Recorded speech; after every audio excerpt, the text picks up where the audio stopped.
अमीर ननद की गरीब भाभी। रीना एक मध्यम परिवार की लड़की थी, लेकिन उसकी भाभी शिवानी एक बड़े घर की बेटी। शिवानी की शादी अभिषेक से लव मैरिज थी। अरे भाभी, ये कितना अच्छा सूट पहना है आपने। काश ऐसा मैं भी पहन पाती। अरे क्यों नहीं रीना, वैसे भी तुम्हारा और मेरा नाप तो एक ही है, जब मन करे पहन लेना। भाभी, आपको आपके पापा ने कितने अच्छे कपड़े गहने दिए हैं। मैं उनकी इकलौती बेटी जो हूँ। बेटी तो मैं भी इकलौती हूँ, लेकिन क्या करे, पापा है नहीं, पता नहीं कैसे होगी मेरी शादी। तभी वहाँ शिवानी की सास आ जाती है। अरे क्यों नहीं करेगा भाई तेरी शादी धूमधाम से, आखिर जिम्मेदारी है तो उसकी। और वो दिन भी आ जाता है जब रीना की शादी तय हो जाती है। अभिषेक, क्या हुआ? आप इतने परेशान तो कभी नहीं दिखे, कोई बात है तो बताइए मुझे। अरे शिवानी, वैसे तो शादी का सारा इंतजाम हो गया है, लेकिन गहनों का रेट तो आसमान छू रहा है। कैसे क्या करूं, कुछ समझ में ही नहीं आ रहा। थोड़ी देर में शिवानी अपने पूरे गहने अभिषेक के सामने रख देती है। ये लीजिए, गहनों का इंतजाम भी हो गया।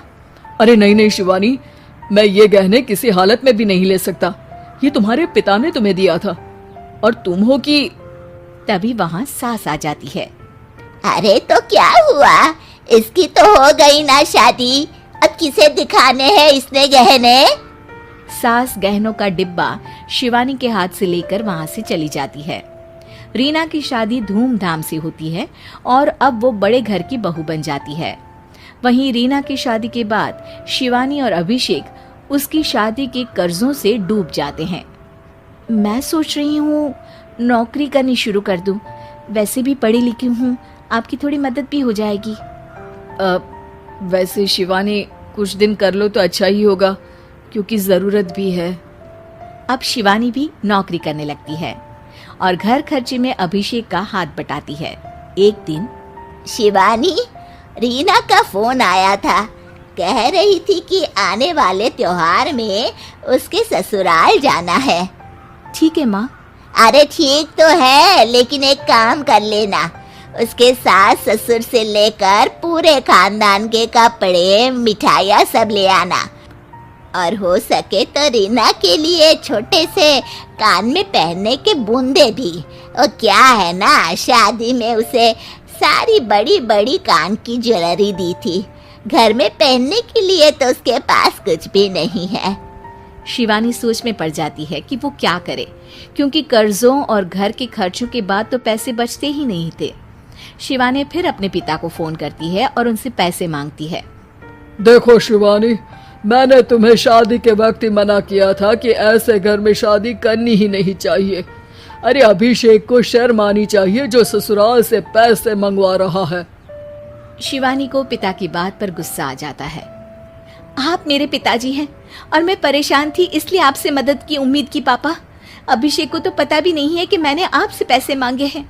शिवानी सोचती है कि वो अभिषेक से बात करे, लेकिन फिर उसे लगता है कि वो टेंशन ले लेगा। तभी शिवानी की नजर हाथ के कंगन पर पड़ती है, सीधे बाजार जाती है और उसे बेचकर ननद के घर ले जाने का सारा सामान लेकर आती है और सास के सामने रख देती है। हाँ ठीक है, लेकिन फल थोड़े और अच्छी क्वालिटी के होने चाहिए थे। शिवानी कुछ नहीं कहती, वहां से चली जाती है। एक दिन शिवानी, रीना का फोन आया था, बहुत रो रही थी। क्यों माँ, क्या हुआ? सब ठीक तो है ना उसके ससुराल में? अरे तूने तो उसकी नाक ही कटवा दी। अब मैंने क्या कर दिया माँ? कह रही थी कि बड़े घर की बहू है भाभी, जो कपड़े दिए वो ब्रांडेड भी नहीं थे। तू तो जानती है ना उन लोगों का पहनावा कितना अच्छा है।